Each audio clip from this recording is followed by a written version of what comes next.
everyone, Chris here, and welcome to my channel, and welcome to this week's reading vlog. So we're like halfway through March already, which is crazy, and I am in the middle of the Gala of Peace, so we're going to be working on a lot of my shorter books. As of last week, I'm still in the midst of 3 books, one being The Ice Children, which I should be finishing, which follows Bianca, who wakes up on December 1st and finds out that her younger brother Finn is frozen on a ice pedestal and is unable to wake despite the fact that his heart is beating and he's smiling. And she decides she's going to rescue him, so starts to look into things to see if she can figure it out, and it leads her to a fantastical winter wonderland where she realizes that rescuing Finn is going to be much harder and dangerous than she thought. And this is feeling very 3.5 stars. I think I have like 80 pages left, so we'll see if it can turn itself around before I finish it. I've got Valor, which I will probably get back to towards the end of the week. Maybe. Not sure. I won't be reading it this weekend. I do know that much. I'm still only on page 84, so I haven't really made any progress in this, but I do plan to get back to it. And then I'm currently still in the middle of Ace Voices, which is an ebook, and I've only read like 40 or 50 pages of that or something like that. So that's where I'm at. Like I said, we're going to be focusing on little books. So things I've got my eyes on are Cosmo Knights Book 2, because I really enjoyed Book 1. I have Wingbearer and its sequel, Wingborn, and Wingbearer is on my Roll of Reads TBR. Babe the Gallant Pig is also on my Roll of Reads TBR, which would be a quick read. The Saturdays, which is on my Middle Grade March TBR, would be a quick read. I pulled out Whale Song of the Puffin Cliff, even though it's not on my TBR, because these are generally quick reads, and that would catch me up on the series. I have What is the Women's Rights Movement that I would like to get to this month, even though I forgot to put it on my spreadsheet. Other short books I could get to are Ways to Grow Love and Jamie. I could always pick up The Dark Sun. So I've got some options. I mean, I could go off TBR, which I'd rather not do, and read things like the Cat and Gamer series. I have a couple of those. I have the Cardboard Kingdom I could read. I have a few books that I just got from Book Outlet that would be really fast reads that I might squeeze in, even though, again, they're not on my TBR because I have to get to them this year anyways. So I might try to squeeze them in this weekend. Right now, it's all in flux, and I'm not quite sure what I want to do. I'm kind of playing it by ear and what mood I'm in and how much time I actually have to read. So we'll see, because there's a lot of possibilities. Like, 2 other books I just thought of is I have the last 2 books in the Dragons in a Bag series, and neither one of them is over 200 pages, so those should be quick reads. So we'll see what I get up to. I have options, and like I said, later this week, I hope to get back to Valor, unless my hold for the Onyx Storm ebook comes in, because I'm next in line. So the moment that comes in, I'm going to switch to that, because that is due back Monday, I think, the physical book. So the moment I get the audiobook, I need to hop on Onyx Storm and start listening to that. So we'll see. Anywho, that's kind of my plan. We'll see how it goes. I also want to get some editing done and maybe get caught up on videos, because I'm actually kind of close. So we'll see how this week goes, and I will check back in with you in a few days to give you an update.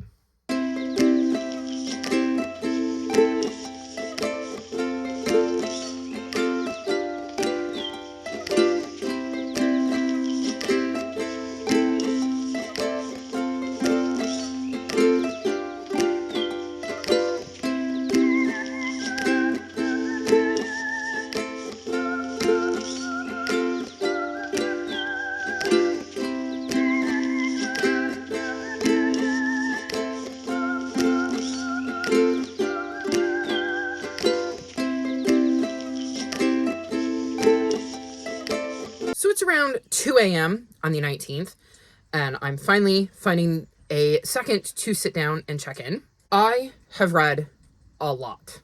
Maybe not in pages, but in books completed, and you'll see what I mean in a second. But we had our Gala of Peace weekend for Realmathon, and I got through some of the shorter books on my TBR, and then I decided to keep that mojo rolling and read some books that I can't count for the readathon, but helped me get some of my editing done. So we've made some progress there as well, which I'm sure you've noticed on my channel as videos have come out. So let's just dive in and let you know what I've read. And I think Cielo is going to come here. Because she's got, no, You change your mind. She got to be in all the videos these days. So I think where I'll start is by mentioning the books I'm in the midst of. So I'm still in the midst of Ace Voices, and I haven't picked that back up. It's an ebook, so I tend to forget I have it. Y'all know how good I am about that. I'm trying to reach over here. I got Valor. I've actually made some more progress in this. Yellow, no. You cannot climb on the desk. You will knock the camera. I'm on page 140, so still early days in this, though I am enjoying it. And as soon as my Onyx Stormholds comes in, I will be switching to that, and that will be the big, chunky book I'm focused on. But I'm enjoying my reread of this and having fun being back in this world. Although I do not think I'm going to get to Ruin in March. That's probably going to have to get pushed to April, because I think I'm right around 770 pages I need to read per day to finish my TBR, and there's just no way I'm going to be able to do that and add in Ruin as well. Look, it's a bug. Oh, he's leaving. But he was there. That's his little nest up there. I am partway through Ravensong. I'm currently on page 216. This is the sequel to Wolfsong, and I was expecting to enjoy this one more than I enjoyed Wolfsong, and I don't think I'm going to. I'm not sure I like the style in which this particular story is being told. So this series follows werewolves and other people connected to the pack and the family of werewolves we're following, which is the Bennets. And I don't really want to say too much more, because I think that is a kind of a brief overview of this series as a whole. So there was stuff that went down in book one, and we're following one of the characters from book one, but seeing various things. How to put this? Because I don't want to say who we're following and why, because spoilers for book one. So we see certain things from this character's point of view from before book one. We see certain things from this character's point of view during book one. And we see certain things from this character's point of view after book one, but it kind of bounces back and forth. And I'm, like I said, not sure I love that. And it could be like maybe a page and a half where we've switched timelines. And sometimes that's a little jarring because I'm listening to the audiobook for the most part, because I don't want to ruin my pretty sprayed-edged copy. So I don't know that I'm loving this one the way I loved the first one. So right now, as it stands, this feels like it's going to be my least favorite TJ Klune book. But we'll see, because, I mean, I've got a ways to go. Like, I'm not quite halfway through yet. So there's plenty of time for my opinion to change on this one. And I believe that is all the books I'm in the middle of. So let's see, where do I want to start with the Skady 8 Million books that I have finished? And keep in mind, these are not all of them, because I can tell you I've also started my Roll of Reads vlog this week and made progress on my middle grade March TBR. Let's go with the last book I finished. So the last book I finished, which I finished today, was Forest of Secrets, which is book 3 in the Warrior series, and I gave this 5 stars. Who was shocked? This was a reread. I gave the book 5 stars the first time I read it, and I gave it 5 stars this time as well. I am absolutely adoring being back in this world. It was exactly what I needed. It was the perfect book for what I was working on today, because I filmed my phase out TBR, and I was working on like taking down all of the cards and mixing them up, and you know, getting things copied from one spreadsheet to another. And it was just the perfect thing to have on in the background, because I know this world so well. I do not need to follow along. And I'm in love with the series. I'm having such a fun time reading it with Omi, and I cannot wait for book 4 in April, because it's just such a fun series, and I adore the series with all of my heart. And it is nice knowing that no matter what other books I pick out, I know I've got at least one book on my TBR every month that I'm absolutely going to adore. Although in April, and it's here somewhere. Where did I put it? I have so many books right now, because of all of the books I've read, all of the books I still need to read for this month's TBR, and then all of the books I've pulled out for next month's TBR because I filmed, and I don't know where it went. Oh, there it is. Hang on. So next month, in addition to reading, and it's out, Rising Storm, I am starting my reread of Nevermore. because the 4th book finally comes out in June. So in April, I will be reading The Trials of Morgan Crow. And then in May, I will be reading the 2nd book. Why can't I think of the name of the 2nd book? To be fair, I can't think of the name of the 3rd book either. And I doubt it's in here. That's really annoying. Hang on, they're right here. Wondersmith and Hollowpox.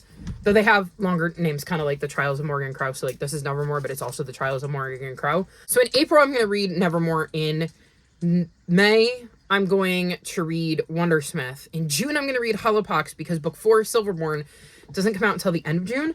And I figured that way I could read that one in July and not have to feel overwhelmed like I need to pick up this book that's coming in at the very end of the month just in case something happens and my copy arrives late or something like that. If you would like to join me and do a buddy read of this series in the lead up to the new book coming out, let me know. I can set up a channel in my Discord, kind of like I've been doing for the Cosmere read along and for the buddy read I'm doing with Omi for Warriors. So let me know if anybody wants to jump in on that, because I would love to discuss these books with you as you read along, whether it's your first time or a reread. So I'm very excited to have those for next month because I know I will have books I love on my TBR. Let's see. I'm just looking at the crazy pile of books here and figuring out where I want to go next. I'm doing this all out of order. Normally I try to do it in the order I read them. Ooh, do I have any ebooks while I'm thinking about it? Yes. I read Ghostlight Killer and I gave this 4 stars. This is the 2nd book in the London podcast mystery, I think it's called. And it follows Aussie and Daniel. And Daniel is an autistic firefighter who is in a relationship with Aussie, who is currently on a leave of absence from being an EMT because he lost a patient and has been suffering some issues with that. And in the 1st book, the murder relates to his time as an EMT. In this one, they are planning on doing a podcast about a local theater that may be haunted. And when they show up to kind of start investigating, they find a body. And they know people who are kind of involved with the victim, so they start getting involved in the investigation.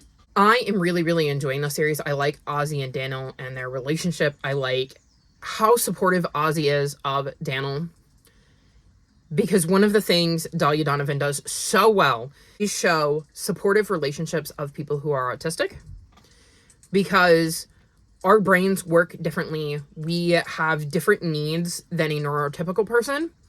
And a lot of times people in our lives don't understand and they don't take the time to address those needs or be supportive about those needs, or they just truly just do not understand how hard it can sometimes be to be a neurodivergent person in a world designed for neurotypicals.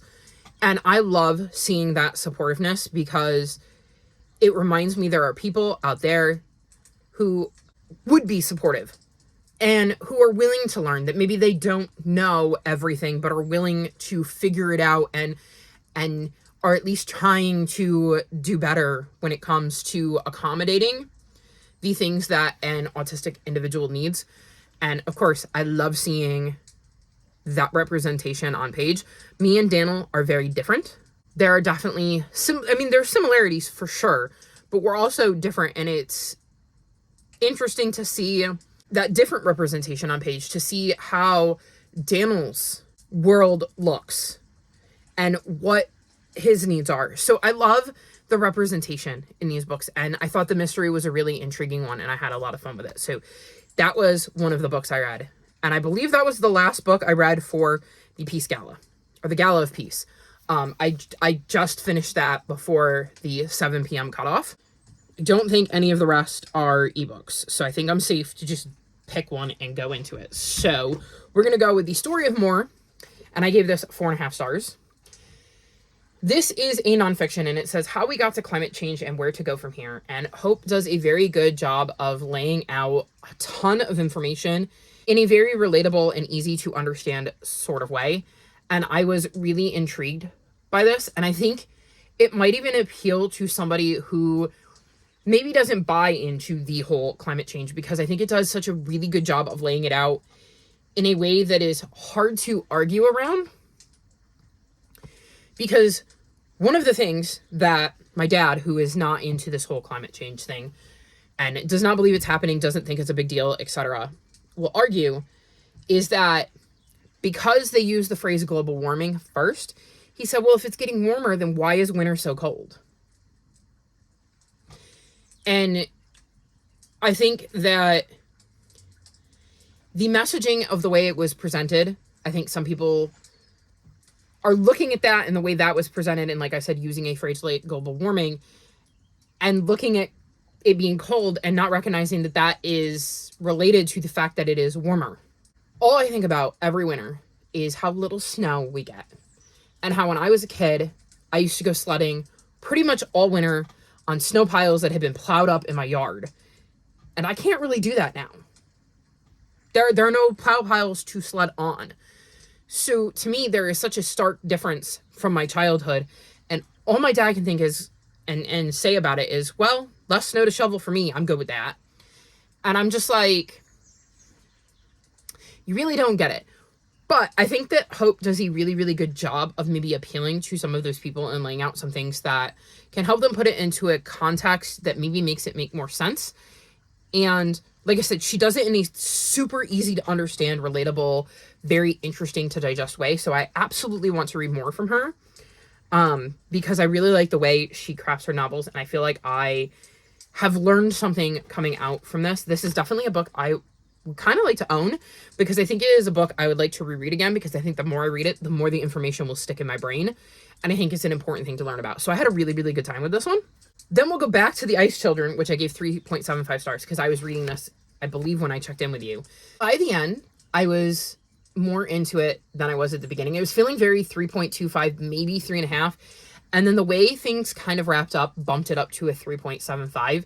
I really liked the message that this book had, but I wasn't necessarily super invested in the adventure that the characters were going on. And that brought my rating down. It was not drawing me in, keeping me intrigued. It was a book that would have been very easy to put down and walk away from. Even though I will say, if you do have an Audible account, there is an Audible exclusive audiobook there, and the audiobook is extremely well done because it's got a full cast and just really helps to bring the story to life. I just wish I had connected with it more, but I do think it is a fantastic book for middle graders. Is absolutely one I will be passing on, and like I said, has a really, really good message. So I did enjoy it, but it wasn't my favorite, and that good message bumped it up by a 1/4 star. Then I read Cosmonites, book 2, and I gave this 4.5 stars. I love this. So in the first book, we meet Pan, and at the start of the book, she helps her best friend escape the planet, town, city they live on. They live in space. And it is a really, really big deal. And then we see 5 years later and how that is still affecting her life. And these 2 individuals show up at her front door looking for her mom, because her mom runs like a free clinic, no questions asked. And she helps to patch these 2 individuals up. And Pan realizes they are cosmonites. And when they go to leave, she sneaks aboard their ship and goes with them. And so now we're seeing the continuation of the journey we saw in book 1, where we're back with Pan and seeing where things are going from what happened in book 1. And I am adoring this series. I'm so glad I picked it up. I don't even remember how it ended up on my radar, but I think the reason I was aware of it right now was because I was looking for sci-fi books, and this is obviously a sci-fi. And it didn't fit the Galaxy-a-thon prompts based on what I knew about it. But it sounded so intriguing that I requested both books from my library, and very, very glad I did. I am now signed up for email alerts for book 3.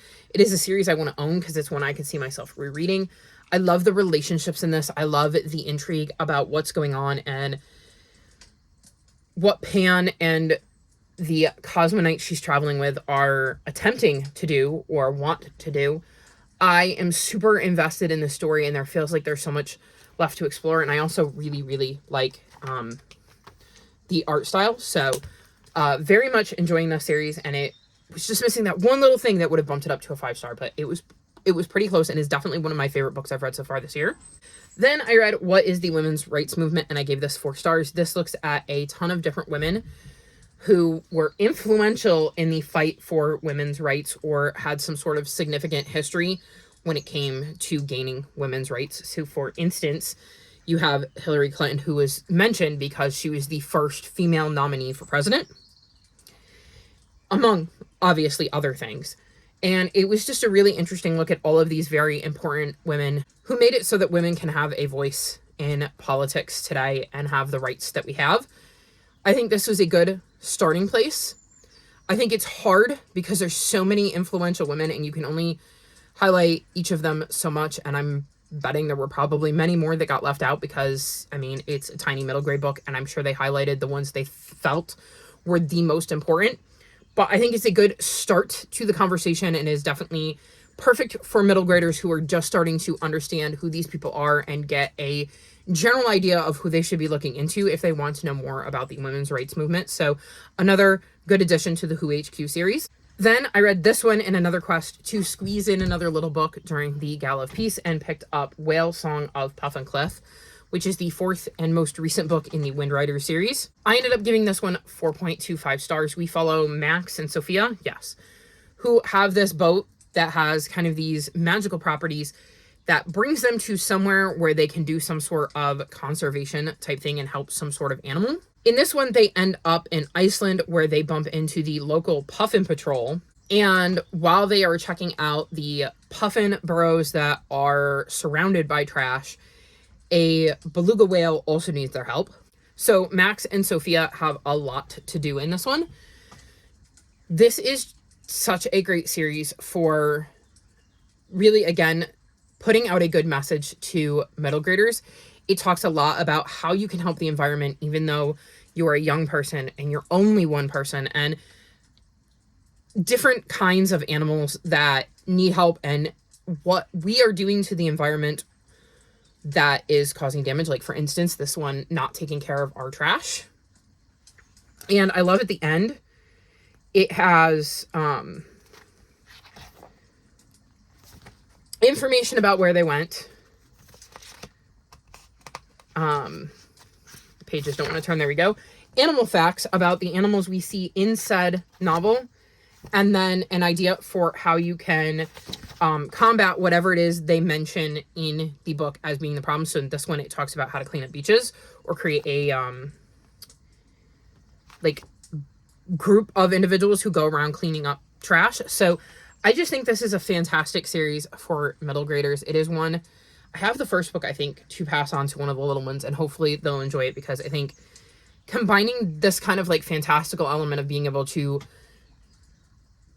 go to all of these different places and interact with all of these different people while also helping animals in the environment is such a cool hook to teach kids something new and maybe get them thinking, because it's going to be the young generation that is going to help save things, because every person that starts to pitch in is one more person who is slowly doing their part. Because I think trying to leave it all on the big companies when we know that they care more about their bottom line is probably not going to work. So every little thing we do as individuals puts that,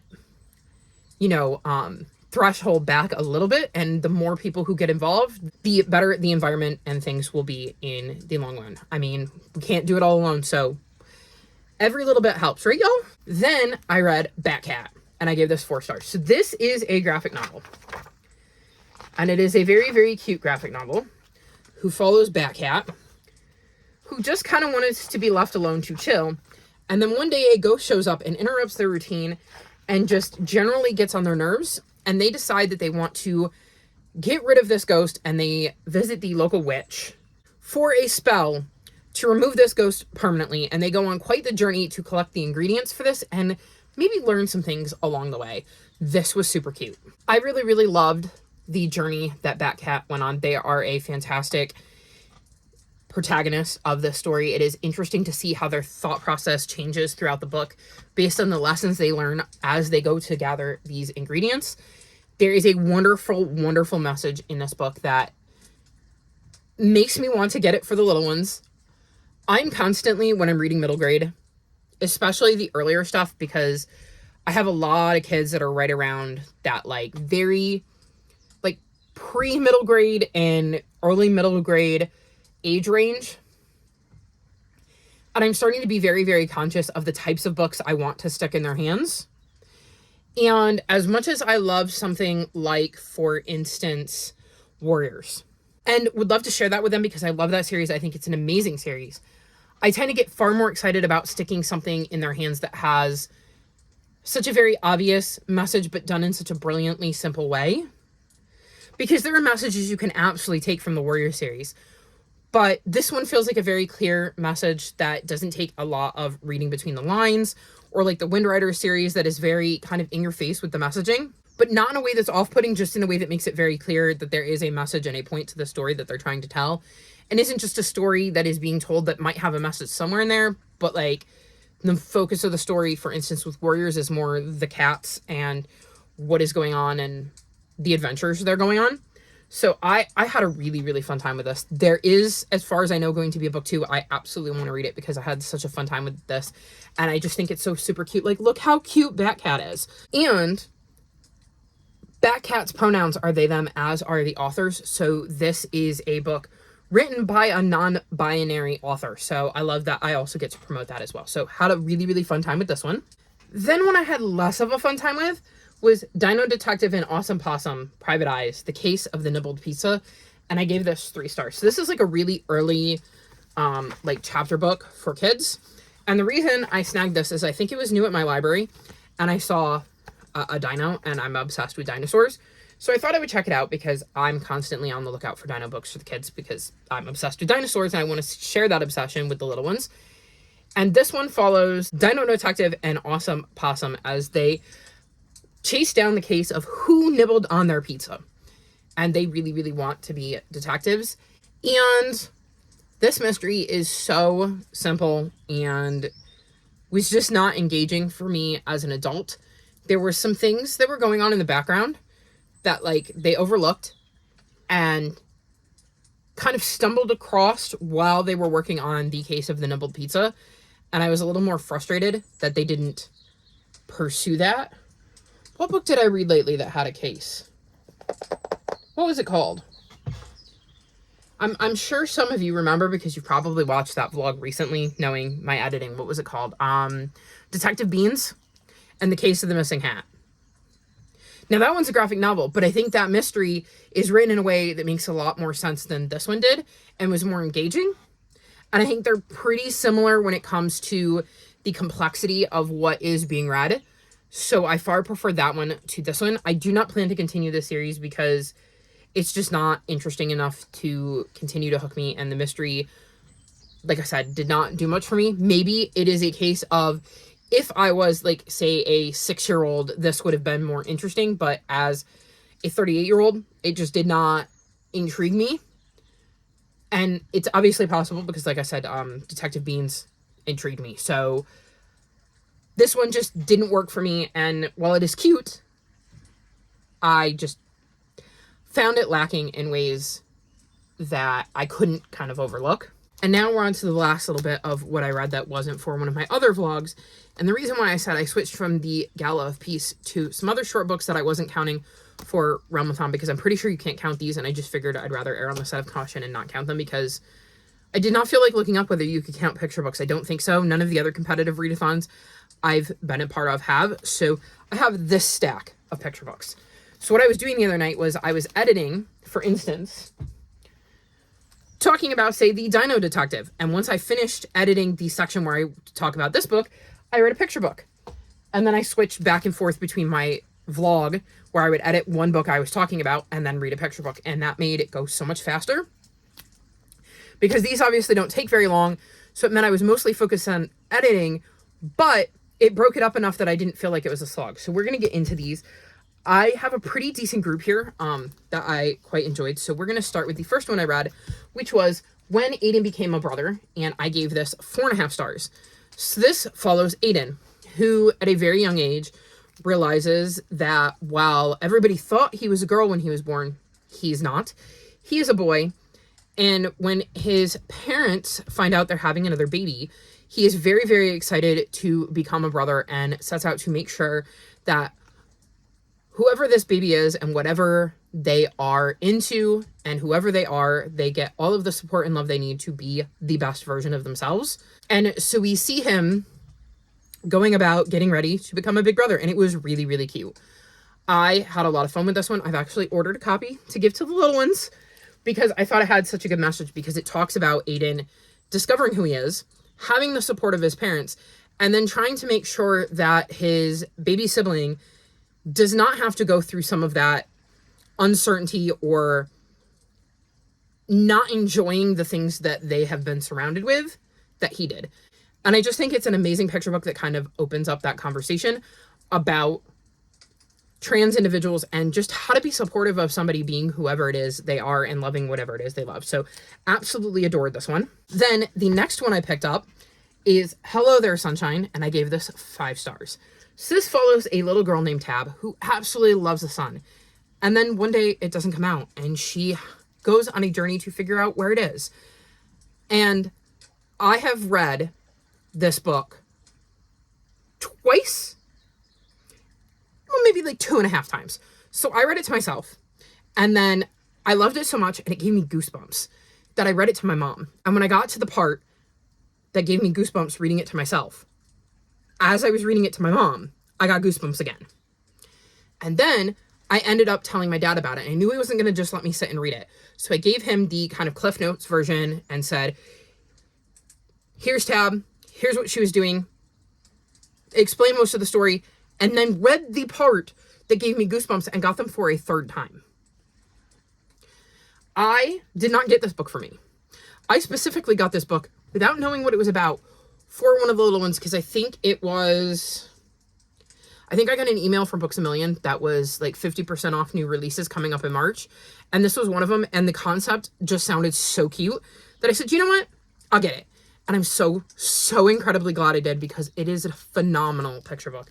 I mean, I don't want to give too much away, so we'll go like this. But look at the art style. We're just going to do this first page because, like I said, I don't want to give too much away. But it's just such a gorgeously illustrated book. It's got such a beautiful story and message. And I love Tab and her attitude. And I'm definitely going to have to look into Tabitha Brown and see if they have written more works, because this book was just so amazing that I hope there are more books written by this author so that I can read them and recommend them to the little ones, because this was just so incredibly good. Then I read Stonewall, A Building, an Uprising, a Revolution, and I gave this 4.25 stars.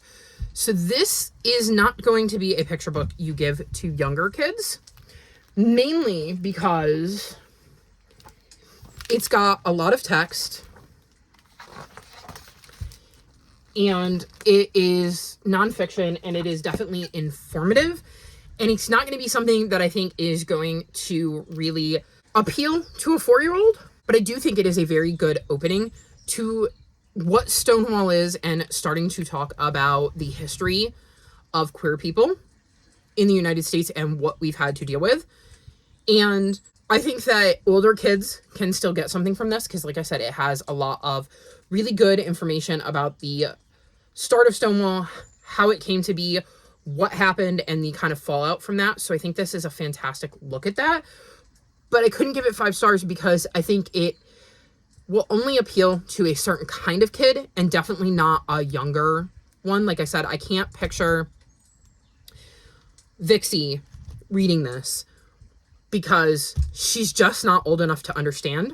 And her older brother Ducky is old enough to be reading chapter books, but I think he would be more the age target for this, despite it being a picture book, because like I said, it gets into the history. It has more complicated words. It's not a simple book. And I do think it's good that this exists, because I do think you're going to pull in kids that maybe want to know more. And then it has the history of Stonewall at the end, where it gives a lot more facts. There are pictures of Stonewall, an interview with a Stonewall participant and LGBTQ plus activist who was there during Stonewall, and some further reading and glossaries to teach kids certain terms. So I think this is an important picture book.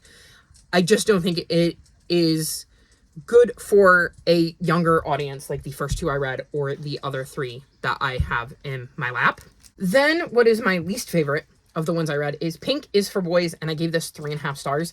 This was just really, really simple. It gave you a color, and then it said, like, blue is for boys and girls, or yellow is for boys and girls. And then it describes some things that you can do with the color yellow or green or orange.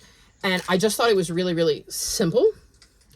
Now, this might work better for Vixie because it is a much simpler book, but I would have liked more from it. It is literally a book that just talks about how every color you can think of is for both boys and girls, and that colors really shouldn't matter that way, and then talking about different things that are that colors and ways you can use them.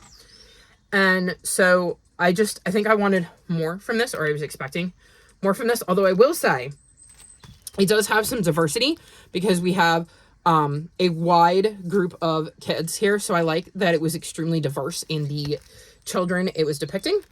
I just think I wanted a little bit more from this, and especially given that I just read it in this giant group of picture books, it definitely skewed my opinion because I was reading all of these different picture books at the same time. So it wasn't bad. It just was a little simple for my taste. Then I read Our Subway Baby and gave this 4.5 stars. And this is a true story of these two individuals who found a baby in a subway and ended up adopting them. And I thought this was really, really amazing. I love that this couple, Danny and Peter, ended up adopting a baby that Danny found on the subway. I like hearing how all of that went down. And the simplified version of their story, I'm sure there was a lot more to it than was written in this particular novel. I thought that the art style, while not my favorite, was still engaging and would draw a kid in. And I think it is an important story about how you can kind of find family anywhere, that sometimes the right people meet at the right moment. And again, I will always love seeing queer couples depicted in picture books. And I read this for banned book for the Read Queer All Year prompt because I think it is important to highlight banned picture books, because I'm sure the only reason this whole thing is banned is because it happens to be two guys. If Danny had come home and told his wife about the baby he found in a subway that they ended up adopting, nobody would bat an eye about this book being given to children. It is the fact that Danny did not come home to a wife. He came home to his boyfriend, Peter. And I think the fact that that would make this banned will always infuriate me. So here's me promoting a queer picture book. If you've got little ones, snag it for them. Give this attention, because I love that I have a platform to be able to highlight some banned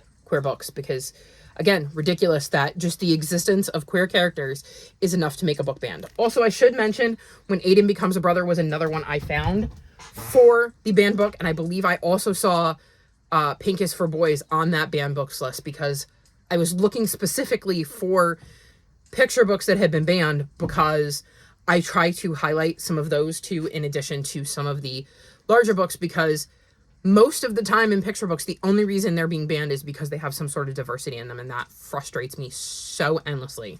It makes me so angry. So those are some picture books that have been banned. And then the last picture book I read is Tiny T-Rex and the Impossible Hug, and I gave this 4 stars. I believe Barnes & Noble had a deal where this was $9.99 if you bought another children's book, and I was buying one, I think, for one of the little ones' birthdays. And I went, well, sure, it looks cute. It's a dinosaur, and I have plenty of little ones. And it is very, very cute. And it is about Tiny trying to figure out how to give his friend Pointy, who is a Stegosaurus, a hug. And I think it's just a really, really sweet book about friendship and how much effort Tiny puts in to do this very nice thing to help cheer up his friend. So I think it's a great book to pass on to the little ones. It is a series, so I plan to continue it. It's always nice when one of the few picture book series I have comes out of my TBR jar, because it is fun to be able to have a picture book. Like, I don't intentionally pick them up in order and like binge them or anything, because I think it is more fun to stick it in my TBR jar and go, oh, the TBR jar was nice to me. I have an easy series to complete. So I have this one and Mama Bruce, and I think it'll be nice to have that as a break from, say, you know, getting something like The Faithful and the Fallen, what's it called? The Realm of the Elderlings, and then the Cosmere all in the same month. Like, it would be really, really nice if I got, like, say 2 of those, and then my third one was a picture book, because it would make it so much easier to complete my 3 series. So I thought this was really, really cute and had a good time with it. So I believe that is everything. I had a lot of fun with the picture books. It was, like I said, really, really nice to have that to go back and forth with. And I got some really, really good ones in there. And I read so much for the Gala piece. I think I ended up at like 16 books. So there's definitely a few, I'm like looking right here. There's a few over there that I read that were not mentioned in this vlog, because they will be mentioned in my roll of reads and middle grade March vlogs. So keep an eye out for those, because I think they'll go out after this one. Although I'm not sure, because it's really weird to be reading books for vlogs in the background and trying to figure out where I want to slot them. So yeah, that's interesting, because like I think, so Galaxy-a-thon, for instance, ran, I believe, the 3rd to the 16th. And I believe I finished my last Galaxy-a-thon book on the 13th, but that vlog is going to go out before my vlog for the 7th through the 14th. Even though Galaxy-a-thon ended after the 14th, because I managed to get that edited before I got last week's vlog edited. So we're going to see how this goes. I'm going to be very curious to see y'all's feedback once you start getting them, and if you like that kind of format of me doing these side vlogs over here and kind of getting a dedicated vlog to a specific TBR, because I'm having a lot of fun with it. I mean, I do it sometimes with like a week-long final book support group. I've done those in the past. I do it with the Queer Lit Readathon vlog in December. I usually just make a vlog where I'm reading those books because it's an entire week. But this is a little different because I had a couple of easy TBRs that were month-long, but I'm like squeezing them in where I can and where I feel like picking them up. So you'll have to give me some feedback on that. And if you all like that, I will continue to do it in the future, because I'm trying some new stuff out. Anywho, this is a very, very long clip, which I knew it was going to be, because I read a lot of books and it was a little different with the way I did it, but hopefully y'all don't mind the order in which I gave you all the books. I covered everything I read, so I think that's really the thing that matters the most, and I will hopefully update you on Saturday and have a lot more books read, because I really need to start picking up the pace, because I started off slumpy and I think I've finally broken through that slump. So fingers crossed I can keep things moving and finish a lot of books by the end of this week.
So it is the 22nd, which means it's time to wrap this vlog up. I don't know if I slowed down a bit or if I was just working on some bigger books, but I have less to talk about in this one. So the first thing I'm going to mention is that I read The Dog Across the Lake. I would hold it up, but my mom's got it right now, because this is the 9th book in the Paws and Claws mystery series, and we both read that series. And I gave this 5 stars. And as you can see, Cielo is coming over to say hi. This follows Holly, who has a dog named Trixie and a kitten named Twinkle Toes, and she helps run an inn with her Oma. And in this one, it is Oma's birthday, so she has sneakily been getting some family to town, and her cousin Josh, I forgot his name there for a second, her cousin Josh happens to be one of the family members coming to town to surprise her Oma, and his dog keeps coming to the inn, and she brings it back for the second time, only to find a body of a different inn guest in his tent, and him and his new girlfriend nowhere to be found. So this creates a lot of upheaval for what is supposed to be this joyous event to kind of celebrate her almost birthday. And instead, there is this cloud hanging over everything because her cousin Josh is currently implicated in this crime and is, well, not available. They can't find him. They don't know what's going on. So this creates a lot of drama. And I really, really, really enjoyed the mystery. I was so invested in the story. I had like just under 2 hours left in the audiobook, and it was like 5 a.m. and I'm like, I cannot stay up. I want to stay up. I want to keep reading, but I cannot do it. So I finished it the next day. Cielo stopped biting me. I think she's trying to nurse when she gets like this. Because we did take her and Blitzy away from their mom probably sooner than they would have been taken away if we had had them inside, but their mom was an outdoor cat. They were born outside, so when we caught them, we ended up catching their mom too and got their mom fixed. And the vet specifically told us the kittens were old enough to not need to nurse anymore, and not put them back with their mom because we didn't want that bond to kind of continue or for them to try to nurse off of her and stuff like that. So we kept them separate. Anyways, I think sometimes she does that because she'll be kneading, like you would see kittens. So I think that's what she's trying to do. But unfortunately, my armpit is not going to get you anywhere because she likes to stick her face in my armpit. Anywho, back to Holly. So they are dealing with quite the mystery in this one because there's just so much going on and you're wondering how Josh got himself involved in this situation and what he knows about what is going on and whether he's actually capable of this. And I think that the mystery was just so fascinating because there were just so many twists and turns with it. And like I said, I was up till 5 a.m. and had to force myself to go to sleep. And then the background in this obviously had a lot of development because you had a bunch of Holly's family in town and we got to meet some characters that we had only heard of before. And I just thought it was such a fun, cozy mystery. And I don't normally give cozy mysteries 5 stars. So this one might just literally be a right book at the right time kind of thing. But I just had so much fun with this that I couldn't imagine giving it any other rating. So absolutely adored this one. And I'm very excited to dive into book 10 in April. I believe it is sitting at the library waiting for me. If not, I'm in line for it. So I will be reading book 10 sooner rather than later. Then I'm going to go to Ravensong, even though this isn't the book I finished next because it's the top of the pile and it's easier than trying to get her out of the way. I ended up giving this one 3.75 stars. This is the second book in the Green Creek series, and this follows werewolves. And I had expected to enjoy this one more than the first one and was really surprised when I didn't. So we're following this pack of werewolves. And in the first book, we kind of get introduced to that pack via Ox, who is not a werewolf, but meets this pack and has a relationship with one of the members of the pack. And in this one, we're following a different character that we met in that book, but that is still related to the story. And I don't really want to say who, because spoilers. I'm intentionally trying to go into each book without knowing who we're following and how the story is going to play out in case, I don't know, TJ Klune decides to surprise us and have some crazy twist. I don't want to assume that I know that 1, everybody is going to be okay, and 2, exactly who we're going to follow, even if they are.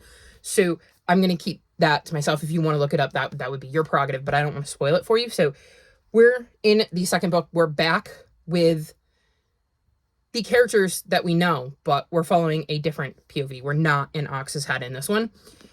And I expected to like this one more, and I just didn't. Which is surprising because the whole concept of the series wasn't really for me, but then the first book was so good, especially considering it contains an age gap trope. And I don't really like that in my stories, but I thought it was done exceptionally well, even though it's not a trope I particularly like. And so I was really expecting to enjoy this one more, and I didn't. But 3.75 stars is still a good rating. I am still invested in the story. I still want to know where this is going. This has created a lot of intrigue for book 3. I think I mentioned in the last clip too that it went back to events that were happening in book 1 where we saw things from this character's perspective, but also we saw things that happened prior to book 1 from this character's perspective. And I thought that that could be a little jarring at times, and I preferred when we were just in current day, or if we had gone sequentially and not kind of bounced back and forth, and I think that brought my rating down a little bit. Again, this could be a me thing. My head has been in a very weird space in 2025 so far, so it really could be a me thing. And maybe if I had read this right after I read Wolfsong, I would have enjoyed it more. But I didn't dislike it. I'm definitely still invested in the series. I just am surprised that I didn't enjoy this as much as I did. Maybe I went into it expecting to like it more because of who we are following, and ended up disappointed that it didn't kind of play out, and that's why I gave it a lower rating. But either way, I'm still invested in the series and will continue. So we'll see when I get to Heartsong, which is book 3. Then I read Upstaged, and I gave this 4.5 stars. This is a graphic novel that follows Ash, and they are headed to their last year at summer camp, and they can't wait to see their summer camp best buddy, Ivy, who they also have a crush on. They have managed to get the, what is it? You see, does it say? Stage manager. Ash is the stage manager in this year's production at this theater camp, and Ivy is going to be the lead. And they don't end up in the same cabin, and they're both extremely busy, so Ash is really bummed that they're not getting to spend as much time with Ivy as they would like. And Ash is just really trying to find a way to make this the best possible time, considering it's the last time they're both going to be there, because next year they won't be able to come back to this summer camp. And we see them struggle with everything that is going on, trying to balance being stage manager, trying to balance not having that easy access to Ivy by sharing a cabin, and of course their crush on Ivy. And I just had such a fun time with this. I thought it was a really intriguing look at this kind of theater camp. I thought that was really, really fun to see all of the work that Ash was doing and all of the characters they had to interact with that were part of that backstage crew. And I thought that was really fascinating. Like, I had a really fun time seeing how Ash and their crew worked to put together the show that Ivy was starring in. I thought it was interesting to see how Ivy and Ash's relationship changed and grew throughout this, because, like I said, they couldn't live in each other's pockets this year because they weren't sharing a cabin and they were both so busy. So it was interesting to kind of see that play out.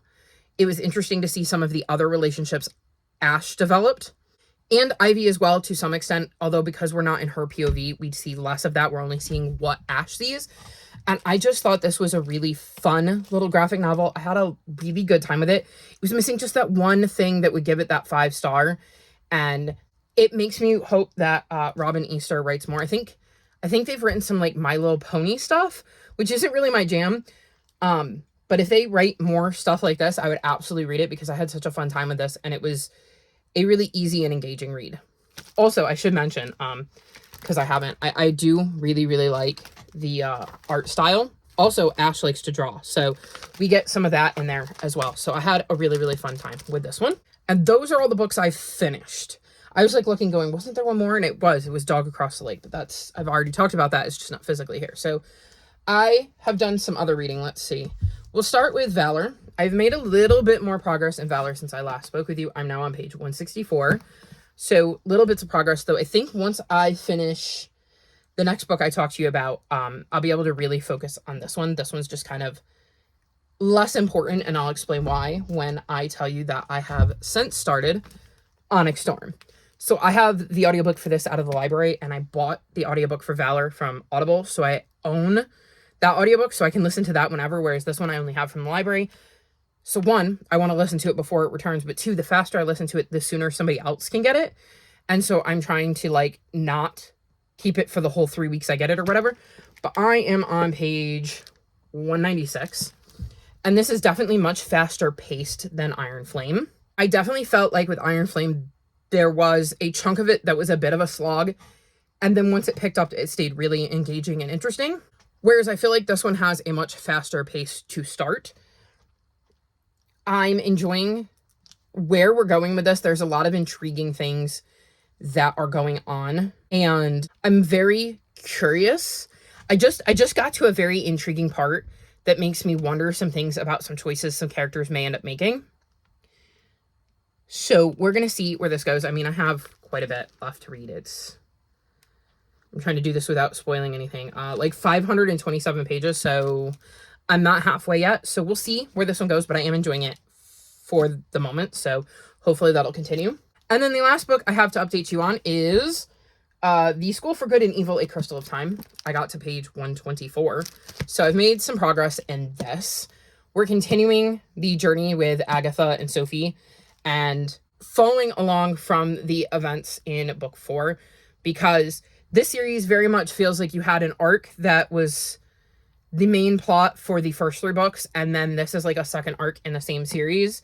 So basically we've picked up where book 4 left off, and I'm intrigued. There's some interesting stuff going on. I'm very curious to see how Sophie and Agatha manage the issues and stuff that have kind of been thrown in their path, and how they managed to get themselves out of the sticky situation they found themselves in. So I'm definitely curious about this. It's not a new favorite series or anything, but I am invested enough to finish it, which is good considering it is a huge part of my series-a-thon TBR.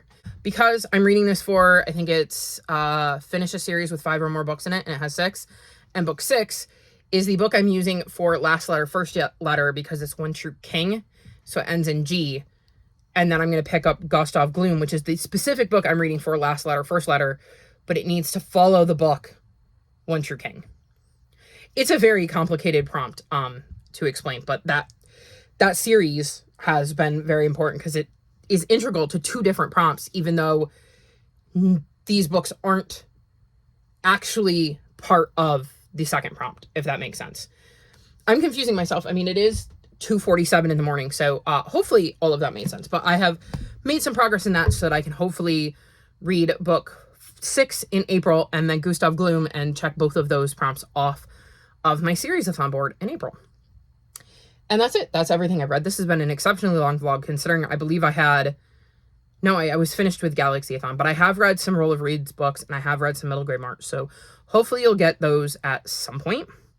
I really need to pick up the pace. I have so much I need to do, and just so little time to do it. So we'll see how that goes, and I guess you'll check into next week's vlog to find out how I'm doing. All of my social media is linked in the description below if you'd like to come chat with me. If you've made it this far in the video, leave me emojis relating to the theater. Like this video and subscribe to my channel, and I'll talk to you next time. Bye!